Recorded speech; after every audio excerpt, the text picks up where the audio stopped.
내가 죽기 전에 마지막으로 해야 할 일이 하나 있었다. 바로 내 딸과 사위에게 인생 최고의 선물을 주는 것이었다. 그들이 그토록 기다렸던 70억 원의 유산 상속 말이다. 하지만 그들은 아직 모르고 있었다. 내가 준비한 진짜 선물이 무엇인지를.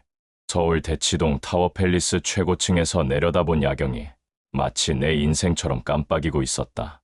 65년을 살아오면서 이렇게 완벽한 복수를 계획해 본 적은 없었다. 내 딸 수진이와 사위 민호가 나를 어떻게 대했는지, 그들이 내 돈만 바라보며 얼마나 교활하게 굴었는지, 모든 것이 오늘 밤 끝날 예정이었다. 손에 들린 가짜 유언장을 보며 나는 쓴웃음을 지었다. 이 종이 한 장이 그들의 인생을 완전히 바꿔놓을 것이다. 그들이 그동안 나에게 보인 모든 배신과 무시, 그리고 노골적인 탐욕에 대한 완벽한 대가를 치르게 될 시간이 온 것이다. 창밖으로 보이는 한강이 검게 흘러가고 있었다. 마치 내 마음속 깊이 쌓인 분노와 배신감처럼 말이다. 하지만 이제 모든 것이 끝날 것이다. 내가 준비한 이 완벽한 복수극으로 말이다. 3년 전으로 거슬러 올라가면 내 딸 수진이가 이민호라는 남자를 데려왔던 그날이 생각난다. 그때 나는 정말 순진했다. 아니, 어리석었다고 해야 맞을 것이다. 나는 대치동에서 부동산 중개업으로 성공한 사업가였고, 아내 순영이와 함께 딸 하나만을 금같이 키워왔다. 수진이는 서울대 경영학과를 졸업하고 대기업 마케팅팀에서 일하는 내 자랑이었다. 어릴 때부터 공부도 잘하고 착했던 딸이었다. 친구들과도 잘 어울리고 부모에게도 효도하는 모범적인 딸이었다. 그래서 그날 민호를 데려왔을 때도 나는 크게 걱정하지 않았다.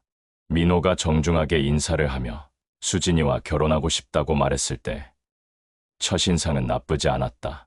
키도 185cm 정도로 크고 말도 차분하게 잘했다. 정장도 깔끔하게 차려입었고 머리도 단정하게 빗어 넘겼다. 연세대 경영학과 출신의 삼성전자 과장이라는 경력도 나름 괜찮아 보였다. 연봉도 8천만 원 정도 된다고 했다. 하지만 뭔가 어딘가 모르게 계산적인 느낌이 들었다. 그의 눈빛에서 무언가를 재는 듯한, 평가하는 듯한 시선을 느꼈다. 우리 집 인테리어를 훑어보는 시선, 내가 차고 있는 롤렉스 시계를 유심히 보는 시선. 하지만 딸이 좋아하니까 별 말하지 않았다. 아내는 민호를 마음에 들어 했다. 얼굴도 잘생겼고 직장도 좋고 말도 참 잘한다며 칭찬했다. 사실 객관적으로 봐도 나쁘지 않은 조건이었다. 나 역시 딸이 행복해한다면 그것으로 충분하다고 생각했다. 딸의 눈빛이 정말 행복해 보였다. 민호에 대해 얘기할 때마다 정말 좋은 사람이라며 자랑했다. 30년을 키운 딸의 그런 표정을 보니 내 마음도 따뜻해졌다. 그래, 내 딸이 행복하다면 그것이 최고지. 나는 아내의 말에 고개를 끄덕였지만 속으로는 이상한 예감이 들었다. 하지만 딸의 행복이 최우선이었다. 결혼 준비가 시작되자 나는 온 정성을 다해 모든 것을 준비했다. 결혼 준비는 정말 복잡했다. 먼저 양가 부모가 만나서 혼례 일정을 잡고 예단과 예물을 교환했다. 민호 집에서는 금반지 3돈짜리 1개와 목걸이를 주었는데 솔직히 좀 실망스러웠다. 요즘 시대에 3돈짜리라니. 하지만 딸이 좋아하니까 아무 말 하지 않았다.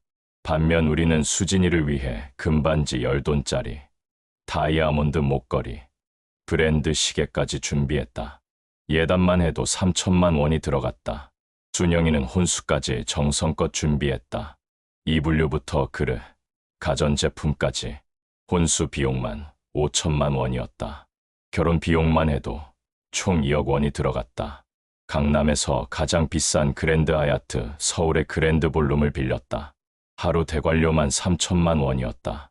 하객 300명의 식사비는 1인당 15만 원씩 해서 4,500만 원. 여기에 웨딩드레스는 5천만 원짜리 디자이너 드레스를 맞췄고 신랑 턱시도도 1천만 원짜리로 준비했다. 웨딩 사진 촬영 비용만 해도 2천만 원이었다. 제주도까지 가서 3박 4일 동안 촬영했다. 신혼집 전세금으로는 대치동 아파트 35평에 5억 원을 준비했다. 신혼여행은 유럽 3주 일정으로 1천만 원짜리 패키지를 예약했다. 결혼식 당일, 나는 정말 행복했다. 내 딸이 이렇게 아름다운 모습으로 결혼하는 모습을 보니 그동안의 고생이 다 보람으로 느껴졌다. 웨딩드레스를 입은 수진이는 정말 천사 같았다. 딸이 내 손을 꼭 잡으며 이렇게 좋은 결혼식을 해줘서 정말 고맙다며 평생 잊지 못할 거라고 눈물을 흘렸다. 나도 모르게 눈물이 나왔다. 30년 동안 키운 딸을 이제 다른 남자에게 보내는 것이 서운하면서도 딸의 행복한 모습이 너무 좋았다. 민호도 정말 감사하다며 평생 수진이를 잘 모시겠다고 했다. 이렇게 성대한 결혼식까지 해줘서 말로 표현할 수 없을 만큼 감사하다고 말했다. 그때 민호의 말은 정말 진심으로 들렸다. 고개를 깊이 숙이며 인사하는 모습도 정중했고 눈빛도 맑아 보였다. 나는 그때 정말 안심했다. 우리 딸이 좋은 사람을 만났구나. 이제 걱정 없겠다고 생각했다. 하지만 그것이 내가 들은 마지막 진심 어린 감사 인사였다는 것을 그때는 몰랐다. 결혼식 피로연에서도 민호는 정말 모범적이었다. 하객들에게 정중하게 인사하고 나와 순영이를 극진히 모셨다. 술도 적당히 마시고 예의도 바르게 지켰다. 피로연이 끝날 때까지 흠잡을 데가 없었다. 내가 민호에게 우리 딸 잘 부탁한다고 말하자 그는 정말 소중히 모시겠다고 대답했다. 그때만 해도 나는 정말 만족했다.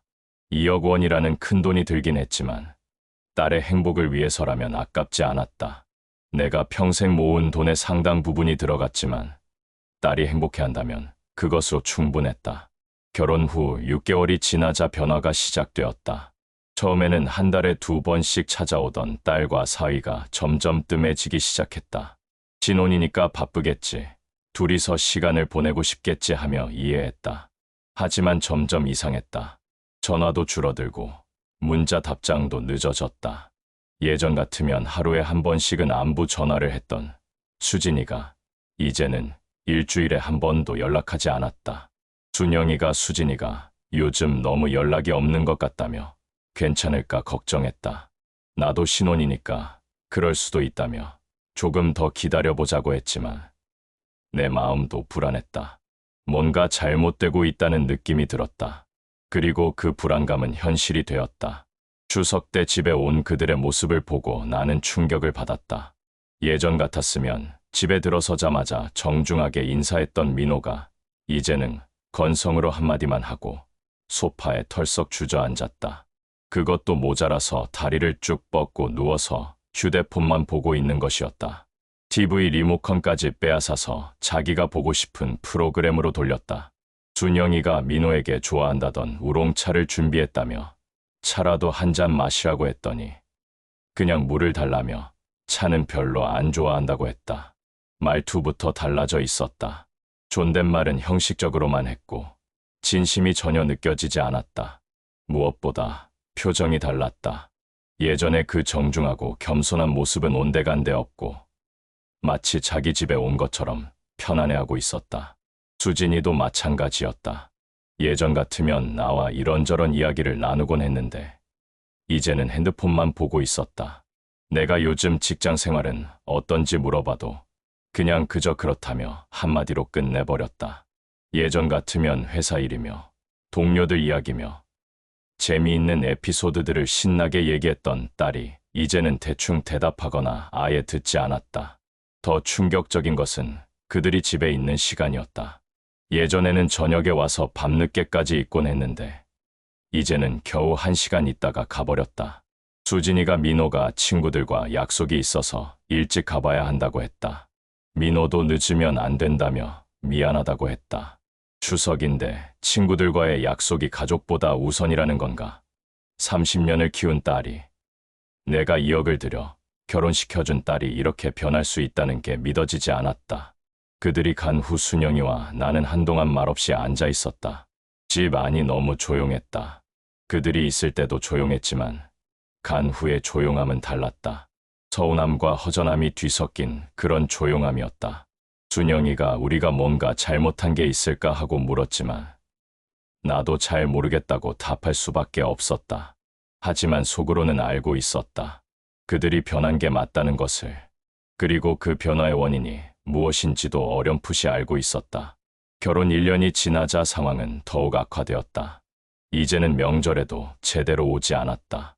설날에는 아예 오지 않았다. 민호 집에 간다는 핑계였다. 수진이가 전화로 미안하다며 올해 설은 시댁에서 보내기로 했다고 통보했다. 전화로 들은 딸의 목소리는 미안함보다는 의무적인 통보에 가까웠다. 결혼 전만 해도 명절은 당연히 친정에서 보내는 거라고 생각했던 딸이 이렇게 변할 줄이야. 준영이가 그래도 하루 정도는 오면 안 되겠냐고 했더니 수진이는 시댁에서도 챙겨야 할 일이 많아서 다음에 시간 내서 가겠다고 했다. 하지만 그 다음은 오지 않았다. 한 달이 지나고 2달이 지나도 연락이 없었다. 내가 먼저 전화해야만 겨우 안부를 들을 수 있었다. 그런데 추석에 찾아온 그들의 모습을 보고 나는 경악했다. 민호가 소파에 다리를 뻗고 누워서 휴대폰만 보고 있는 것이었다. 그것도 신발을 벗지도 않고. 내가 민호에게 신발을 벗으라고 하자 형식적으로 죄송하다며 신발은 벗었지만 여전히 소파에 누워 있었다. 준영이가 정성껏 준비한 음식들이 차려진 상을 보고도 별다른 반응이 없었다. 준영이가 민호에게 좋아한다던 녹차도 있다며 차라도 한 잔 마시라고 했더니 그냥 물을 달라며 차는 쓰다고 했다. 말투부터 달라져 있었다. 존댓말은 형식적으로만 했고 진심이 전혀 느껴지지 않았다. 무엇보다 표정이 문제였다. 마치 귀찮다는 표정, 빨리 집에 가고 싶다는 표정을 대놓고 하고 있었다. 수진이도 마찬가지였다. 예전 같으면 나와 이런저런 이야기를 나누곤 했는데 이제는 핸드폰만 보고 있었다. 내가 요즘 일은 어떻고 집은 잘 살고 있는지 물어봐도 네, 잘 살고 있다고만 대답했다. 민호는 직장에서 승진 이야기 나오지 않는지 물어봐도 잘 모르겠다고 했다. 대화가 이어지지 않았다. 예전 같으면 회사 얘기, 동료들 얘기, 시댁 얘기까지 재미있게 해주던 딸이 이제는 한마디로 끝내버렸다. 더 충격적인 것은 식사 시간이었다. 준영이가 정성껏 준비한 갈비찜, 전복구이, 각종 나물들, 평소 좋아하던 음식들인데도 제대로 먹지 않았다. 민호는 간이 좀 세다고 했고 수진이는 다이어트 중이라서 많이 못 먹는다며 핑계만 대면서 음식을 거의 건드리지 않았다. 준영이가 새벽부터 일어나서 준비한 음식들을 이렇게 무시하다니. 준영이의 표정이 점점 어두워지는 것을 볼 수 있었다. 하지만 그래도 며느리와 사위니까 참고 있었다. 그리고 결정적인 사건이 일어났다. 내 65번째 생일날이었다. 나는 딸과 사위를 집으로 초대해서 조촐하게나마 생일상을 차렸다. 준영이가 새벽부터 일어나서 내가 좋아하는 음식들을 정성껏 준비했다. 미역국, 갈비찜, 생선구이, 각종 나물, 그리고 생일 케이크까지. 소박하지만 정성이 가득한 상차림이었다. 수진이가 생일 축하한다고 했고 민호도 생신 축하한다고 했다. 겉으로는 축하해주는 것 같았지만 뭔가 의무적인 느낌이었다. 예전 같으면 미리 선물도 준비하고 생일 며칠 전부터 연락해서 뭘 하고 싶은지 물어보곤 했는데 하지만 더 충격적인 것은 식사 중에 일어났다. 민호는 식사 내내 전화를 받고 나가기를 반복했다. 그것도 한두 번이 아니라 대여섯 번을. 처음에는 잠깐만 나갔다 오겠다며 죄송하다고 했다. 처음에는 회사 일인가 보다 했다. 하지만 전화 내용을 듣고 보니 그게 아니었다. 밖에서 누군가와 다음 주 토요일 골프 약속을 잡는 소리가 들렸다. 자신도 CC 회원권 하나 알아보고 있다며 강남에 있는 곳으로 하려고 한다고 했다. 비싸긴 하지만 투자 가치가 있을 것 같다고 말하는 것도 들렸다. 골프 회원권. 내가 결혼시켜준 지 1년도 안 됐는데 벌써 골프 회원권을 알아본다는 것인가? 그것도 내 생일날에 내 앞에서? 더 어이없는 것은 다음 전화였다. 통화하면서 지금 장인 집에 있다며 심심하다고 했다. 빨리 끝나고 집에 가고 싶다고 말하는 것도 들렸다. 통화하면서 장인 집이 심심하다고, 빨리 가고 싶다고. 내가 다 들리는 목소리로? 나는 정말 화가 났다. 하지만 딸 앞에서 사위와 싸울 수는 없었다. 꾹 참고 있었다. 그런데 더 가관인 것은 수진이었다. 남편의 그런 행동을 보고도 아무 말 하지 않았다. 오히려 나를 보며 민호가 피곤하다며 먼저 가봐야 한다고 했다. 요즘 회사 일이 많다는 핑계까지 대었다. 생일 케이크도 제대로 자르지 못하고 그들은 떠나버렸다. 겨우 1시간 반 있었을 뿐이다. 내 65번째 생일을 1시간 반으로 끝내버린 것이다. 아내가 괜찮냐고 걱정스럽게 물었지만 나는 답할 수 없었다. 목이 메어서 말이 나오지 않았다. 그날 밤 나는 잠을 이루지 못했다. 계속해서 민호의 그 전화 내용이 떠올랐다. 장인 집이 심심하다. 빨리 가고 싶다. 그리고 수진이의 무관심한 태도까지. 내가 30년 동안 키운 딸이, 2억을 들여 결혼시켜준 딸이 이렇게 변할 수 있다는 게 믿어지지 않았다. 아니, 믿고 싶지 않았다. 하지만 현실은 현실이었다. 그들은 이미 변해버렸고 나는 그저 ATM 기계 같은 존재가 되어버린 것 같았다. 그때부터 나는 조용히 복수를 계획하기 시작했다. 하지만 이것은 단순한 복수가 아니었다. 그들에게 인생의 교훈을 주는 것이었다. 돈만 바라보고 부모를 무시하는 것이 얼마나 잘못된 것인지 깨닫게 해주고 싶었다. 먼저 나는 강남에서 가장 유명한 법무법인을 찾아갔다. 김철수 변호사는 내가 20년 동안 부동산 거래를 하면서 알게 된 믿을 만한 사람이었다. 상속 전문 변호사로도 유명했다. 김 변호사가 오랜만이라며 무슨 일로 왔는지 물었다. 나는 그동안 있었던 일들을 차근차근 설명했다. 딸의 결혼 비용부터 시작해서 최근의 무시와 배신까지 모든 것을 털어놓았다. 김 변호사도 요즘 젊은 사람들이 그런 경우가 많다며 결혼 전과 후가 완전히 다르다고 공감했다. 그때 나는 유언장을 작성하고 싶다고 했다. 하지만 특별한 방법으로 말이다. 나는 내 계획을 설명했다. 김 변호사의 표정이 점점 놀라움으로 변해갔다. 정말 이렇게 하겠는지 한 번 더 생각해보라며 그래도 친딸인데 라고 말했다. 하지만 나는 이미 결정했다고 말하며 정확히 그렇게 작성해달라고 부탁했다. 내 계획은 이런 것이었다. 나는 표면적으로는 모든 재산을 딸과 사위에게 물려준다는 유언장을 작성했다. 하지만 진짜 유언장은 따로 있었다. 내 재산의 대부분은 자선단체에 기부하고 딸에게는 단 1천만 원만 남겨두는 것이었다. 그리고 가장 중요한 것은 그들이 그동안 나를 어떻게 대했는지 모든 것을 기록으로 남기는 것이었다. 음성 녹음, 동영상 촬영, 모든 증거를 수집하기 시작했다. 내가 김 변호사에게 이 계획에서 가장 중요한 것은 타이밍이라고 말했다. 그들이 완전히 방심했을 때, 그들이 내 재산을 자기 것이라고 확신했을 때, 진실을 공개하는 것이라고 설명했다. 김 변호사는 한참을 고민하더니 고개를 끄덕였다. 알겠다면서도 정말 신중하게 하라고 당부했다. 나는 걱정 말라며 이미 다 계획했다고 답했다. 사실 이 계획을 세우는 데만 3개월이 걸렸다. 모든 법적 절차를 완벽하게 준비해야 했고 그들의 반응까지 예상해서 대비책을 마련해야 했다. 가장 어려운 부분은 감정을 숨기는 것이었다. 그들이 나를 무시하고 배신할 때마다 화가 났지만 계획을 위해서는 참아야 했다. 오히려 더 친절하게 대해야 했다. 그리고 나는 본격적인 연기를 시작했다. 건강검진에서 암 진단을 받았다고 거짓말을 했다. 물론 실제로는 건강했지만 그들의 반응을 보고 싶었다. 먼저 순영이에게 병원에서 연락이 왔다며 검사 결과에 문제가 있다고 말했다. 순영이가 무슨 소리냐며 뭐가 문제인지 물었다. 나는 췌장에 종양이 발견됐다며 정밀 검사를 해봐야 하지만 암일 가능성이 높다고 했다. 순영이는 그 자리에서 주저앉았다. 진짜 충격을 받은 것 같았다. 나는 아내에게 미안했지만 계획을 위해서는 어쩔 수 없었다. 그 다음날 수진이에게 전화해서 아빠가 병원에서 검사를 받았는데 췌장암일 가능성이 있다고 했다. 내일 다시 정밀 검사를 받아야 한다고 말했다. 전화 너머로 수진이가 숨을 크게 쉬는 소리가 들렸다. 정말이냐며 암이라니 하고 놀라는 것 같았다.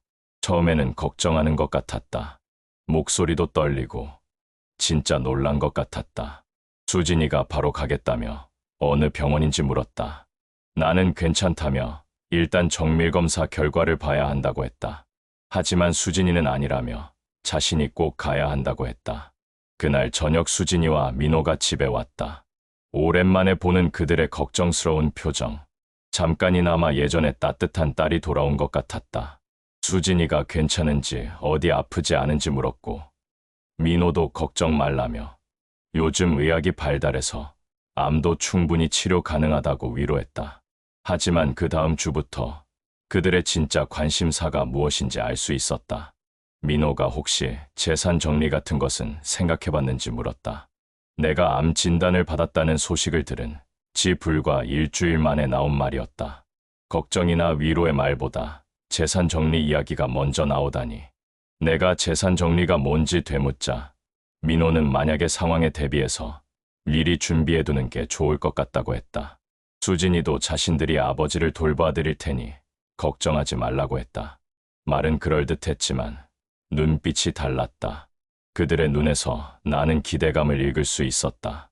슬픔이나 걱정보다는 기대감 말이다. 그 다음 주부터 그들이 보인 행동은 정말 가관이었다. 갑자기 자주 찾아오기 시작했지만 나를 진심으로 걱정해서가 아니라 내 재산 상황을 파악하기 위해서였다. 민호가 혹시 부동산은 몇 채나 가지고 있는지 물었고 수진이는 적금이나 보험 같은 것도 있는지 물었다. 노골적이었다. 더 이상 숨기려고 하지도 않았다. 그들의 탐욕은 점점 노골적으로 드러났다. 내가 입원해 있는 동안 그들은 우리 집을 돌아다니며 재산 목록을 작성하고 있었다. 순영이가 나중에 말해준 내용이었다. 순영이가 수진이와 민호가 집에 와서 이것저것 다 살펴보고 갔다고 했다. 서재에 있는 서류들도 뒤져보고 심지어 금고까지 열어보려고 했다고 했다. 나는 그 말을 듣고 마음이 정말 아팠다. 내가 30년 동안 키운 딸이 이런 사람이 될 줄이야. 하지만 한편으로는 계획이 성공하고 있다는 생각도 들었다. 순영이가 또 말하기를 민호가 부동산 중개사한테 전화해서 우리 집 시세를 알아보더라고 했다. 그것도 바로 앞에서 말이다. 더 이상 숨기려고 하지도 않았다. 대놓고 내 재산을 조사하고 있었다. 민호가 자신이 재산 관리를 도와주겠다고 제안했다. 요즘 부동산 시장이 어떻게 돌아가는지 잘 안다며 세금 문제도 있고 상속세도 미리 준비해야 한다고 했다. 그는 이미 내 부동산들의 시세까지 알아본 상태였다.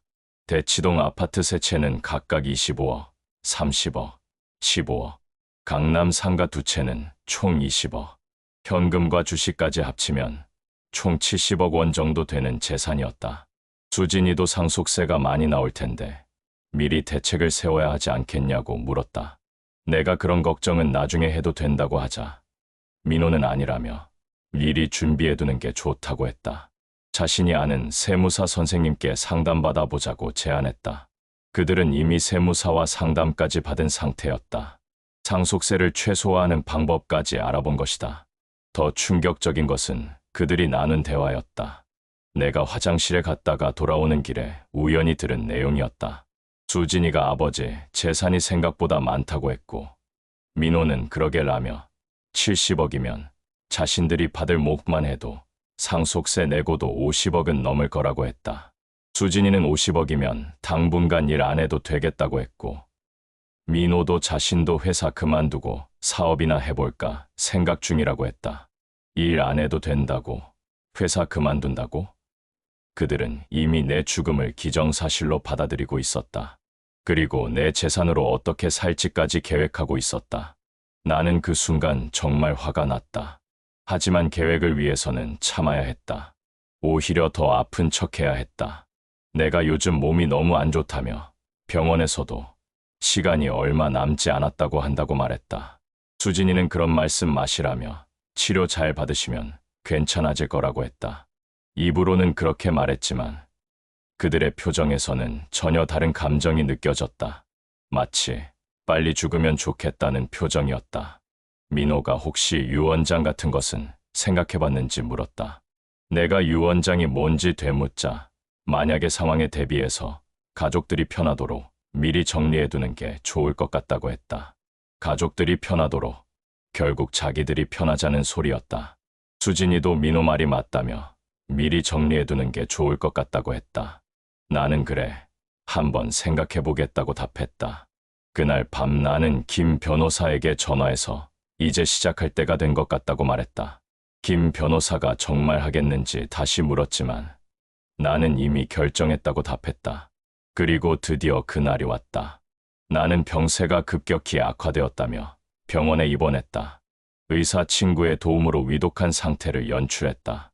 수진이와 민호는 매일 병원에 찾아왔지만 그들의 관심은 오직 하나였다. 민호가 간호사에게 환자 상태가 얼마나 남았는지 계속 물어보는 것을 들었다. 수진이는 내가 잠든 줄 알고 민호와 상속 절차에 대해 이야기하고 있었다. 그들은 이미 장례식장까지 알아본 상태였다. 일주일 후 나는 그들을 불렀다. 마지막 힘을 짜내는 것처럼 연기하면서 말했다. 이제 시간이 얼마 남지 않은 것 같다며 유언장을 김 변호사에게 맡겨놨으니 내가 죽으면 연락하라고 했다. 그리고 며칠 후 집으로 돌아가고 싶다고 했다. 집에 돌아온 후 나는 방에만 누워있는 척했다. 그들은 더욱 노골적이 되었다. 민호는 아예 부동산 중개사를 집으로 불러서 집값을 감정받았다.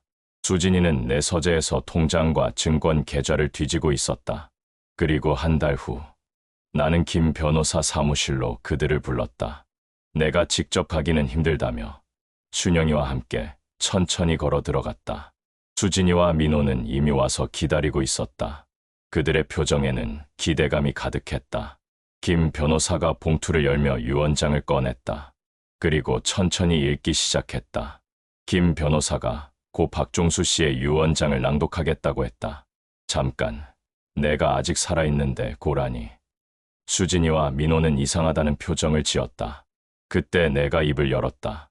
아직 죽지 않았는데 벌써 고인이라고 부르면 어떡하냐고 말했다. 그 순간 그들의 표정이 굳어졌다. 나는 계속 말했다.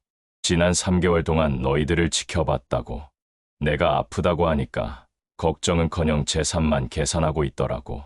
심지어 순영이를 양로원에 보내겠다는 말까지 했다고 말했다. 수진이가 당황하며 그게 아니라고 변명하려 했지만 나는 손을 들어 말을 막았다. 그리고 김 변호사에게 진짜 유언장을 읽어달라고 했다. 김 변호사가 새로운 문서를 꺼냈다. 본인 박종수는 다음과 같이 유언한다고 시작했다. 첫째, 아내 순영에게는 현재 거주하는 집과 생활비로 10억을 남긴다. 둘째, 딸 수진에게는 1천만 원을 남긴다. 단, 이는 향후 3년간 매월 부모를 찾아와 효도할 경우에만 지급한다. 셋째, 나머지 재산 약 60억은 전액 소외계층 아동을 위한 장학재단에 기부한다. 민호가 벌떡 일어나며 이게 무슨 소리냐고 소리쳤다. 수진이도 믿을 수 없다는 표정으로 나를 바라봤다. 나는 차분히 말했다. 너희가 진짜로 나를 사랑했다면 내가 아플 때 재산이 아니라 건강을 걱정했을 거라고. 하지만 너희는 그러지 않았다고. 그래서 이런 결정을 내렸다고 설명했다. 그리고 마지막으로 한 가지 더 있다고 했다. 사실 나는 췌장암이 아니라고. 건강검진 결과는 정상이었다고 고백했다. 이 모든 것이 너희들의 진심을 확인하기 위한 것이었다고 말했다. 수진이가 울면서 잘못했다고 빌었다. 정말 후회한다며 다시 기회를 달라고 했다. 하지만 나는 고개를 저었다. 기회는 이미 충분히 줬다고. 결혼 후 3년 동안 너희가 보인 행동이 너희의 진짜 모습이라고 말했다.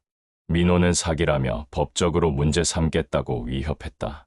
하지만 김 변호사가 나서서 유언장은 완전히 합법적이며 본인의 재산을 어떻게 처분하든 그것은 본인의 자유라고 설명했다. 나는 마지막으로 수진이를 바라보며 말했다. 1천만 원도 받고 싶으면 앞으로 3년간 진심으로 부모를 모시라고.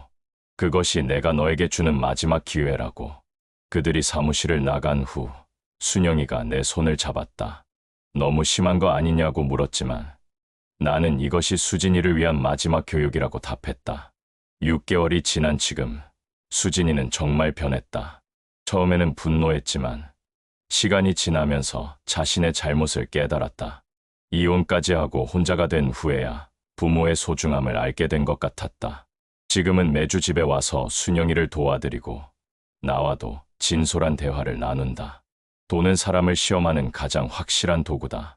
그리고 때로는 가장 아픈 교훈이 가장 큰 가르침이 되기도 한다.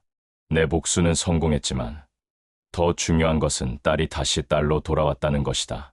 지금 이 이야기를 들려드리는 것은 그로부터 2년이 지난 후다. 수진이와 민호는 그 사건 직후 파경을 맞았다. 애초에 돈으로 맺어진 관계였으니 돈이 사라지자 관계도 끝난 것이다. 민호는 회사에서도 소문이 퍼져 결국 사표를 냈다고 들었다. 지금은 어디서 무엇을 하는지 모른다. 가끔 수진이를 통해 연락을 시도한다고 하지만 수진이는 일절 응하지 않는다. 처음 몇 개월은 정말 힘들었다. 수진이는 나를 원망했고 연락을 완전히 끊었다. 순영이가 몇 번이나 딸의 집을 찾아갔지만 문전박대를 당했다. 나는 혹시 내가 너무 잔인했나 하는 생각에 잠을 이루지 못하는 날들이 많았다. 그러던 어느 겨울날 새벽, 초인종이 울렸다. 문을 열자 눈발 속에 서 있는 수진이가 보였다. 얼굴은 눈물로 범벅이 되어 있었고 온몸은 추위에 떨고 있었다. 수진이는 현관에 들어서자마자 바닥에 주저앉아 울기 시작했다. 자신이 얼마나 못된 딸이었는지, 돈에 눈이 멀어 부모의 사랑을 짓밟았다는 것을 이제야 깨달았다고 했다. 민호와 헤어지고 혼자가 되어서야 자신이 무엇을 잃었는지 알게 되었다고 했다. 나와 순영이는 딸을 일으켜 안았다. 우리 셋은 거실에서 밤새 울고 또 울었다. 30년 만에 처음으로 진짜 눈물을 흘린 날이었다. 그 후로 수진이는 완전히 달라졌다. 대기업을 그만두고 사회적 기업에 재취직했다. 연봉은 3분의 1로 줄었지만 표정은 오히려 밝아졌다. 매주 2번은 꼭 전화하고 주말마다 집에 와서 순영이와 함께 요리를 한다. 내가 기부한 60억은 장학재단으로 운영되고 있다. 매년 전국에서 가정 형편이 어려운 학생 100명을 선발해 대학 졸업까지 지원한다. 작년에는 장학생 중 3명이 의대와 약대에 합격했다. 그들이 보내온 감사 편지를 읽을 때마다 가슴이 뭉클해진다. 놀라운 것은 수진이가 이 재단에서 자원봉사를 시작했다는 것이다. 주말마다 와서 학생들 멘토링을 하고 진로 상담도 해준다. 자신이 대기업에서 일했던 경험을 살려 취업 준비생들을 돕기도 한다. 얼마 전 수진이가 이런 말을 했다. 아빠가 그때 그런 충격 요법을 쓰지 않았다면 자신은 평생 돈의 노예로 살았을 거라고. 지금은 비록 작은 월급을 받지만 그 어느 때보다 행복하다고 했다. 수진이는 1년 전부터 새로운 사람을 만나고 있다. 같은 회사에서 일하는 평범한 청년인데 정말 성실하고 따뜻한 사람이다. 처음 우리 집에 인사 왔을 때 깍듯하게 인사하고 순영이가 차린 소박한 밥상 앞에서 정말 맛있게 먹는 모습을 보며 안심했다. 민호는 여전히 가끔 연락을 시도한다고 한다. 재산이 아직도 남아있는 게 아니냐며 확인하고 싶어 한다고. 하지만 이미 모든 법적 절차는 완료되었고 번복할 수 없다. 순영이와 나는 요즘 참 평화롭게 산다. 큰 재산은 없어졌지만 마음은 그 어느 때보다 풍요롭다. 매주 수진이가 와서 함께 저녁을 먹고 옛날 이야기도 하고 미래 계획도 나눈다. 가끔 장학재단 행사에 가면 수많은 학생들의 밝은 얼굴을 본다. 그들이 우리 재단 덕분에 꿈을 포기하지 않고 공부할 수 있다는 것이 정말 보람있다. 수진이도 그런 학생들을 보며 자주 눈시울을 붉힌다. 작년 추석, 수진이가 이런 말을 했다. 아빠, 그때는 정말 원망했지만 지금은 오히려 감사하다고. 그 일이 없었다면 자신은 평생 가짜 행복 속에서 살았을 거라고. 진짜 가족의 의미도, 진짜 행복의 의미도 모른 채 살았을 거라고. 나는 그 말을 듣고 비로소 내가 한 일이 옳았다는 확신이 들었다. 극단적인 방법이었지만 딸을 구하고 가족을 구한 것이다. 지금 우리 가족은 그 어느 때보다 행복하다. 돈은 없어졌지만 서로를 향한 진심은 더욱 깊어졌다. 매일 아침 순영이가 차려주는 소박한 밥상 앞에서 매주 수진이와 나누는 따뜻한 대화 속에서 우리는 진짜 행복을 찾았다. 가족이란 결국 돈이 아니라 마음으로 이어진 관계라는 것을 우리는 아픈 과정을 통해 배웠다.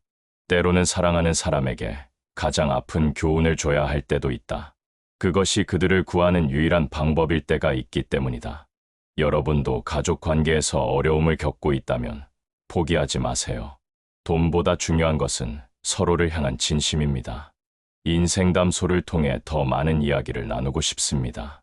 구독과 좋아요, 댓글로 여러분의 이야기도 들려주세요. 감사합니다.